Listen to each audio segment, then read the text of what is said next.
5 o'clock, and we continue our breaking news coverage right here on CBS 6. CBS News and the Associated Press reporting that Richard Matt, the elder of the two convicted killers who escaped from Dannemora Clinton Correctional Facility, has been shot and killed by police, and that David Sweat, according to those reports, is on the run right now.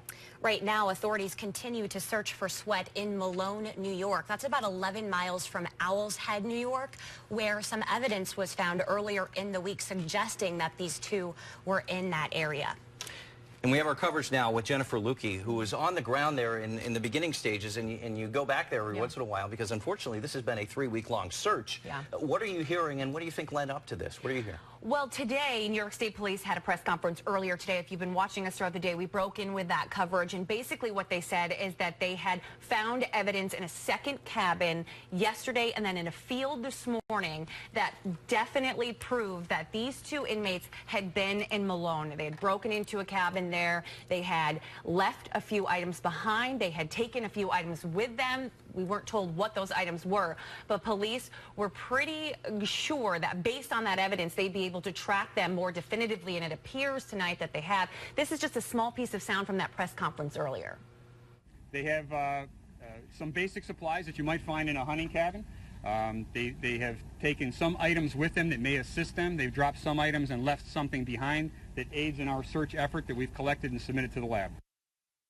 Doesn't look like they needed to submit that to the lab because late this afternoon, maybe 2 hours after that press conference, we've heard word now that that Richard Matt has been shot and killed, and David Sweat is apparently still on the run. But Cody, Ann, these are two very dangerous men, and Sweat, who, you know, as we've been reporting for the last 3 weeks, is a known cop killer. He shot and killed a sheriff's deputy in the Binghamton area. So obviously, if he's feeling the pressure, he's a very dangerous man right now. There are 1,100 officers on the ground between the CERT members, between New York State Police, Border Patrol, DEC, Forest Rangers. So hopefully they can get him pinned into a situation where there is no more loss of life.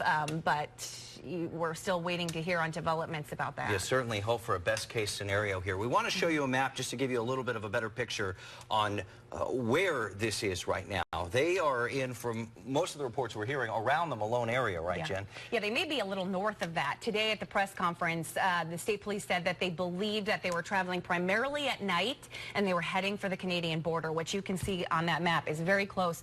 I think it's about 10 to 15 miles away.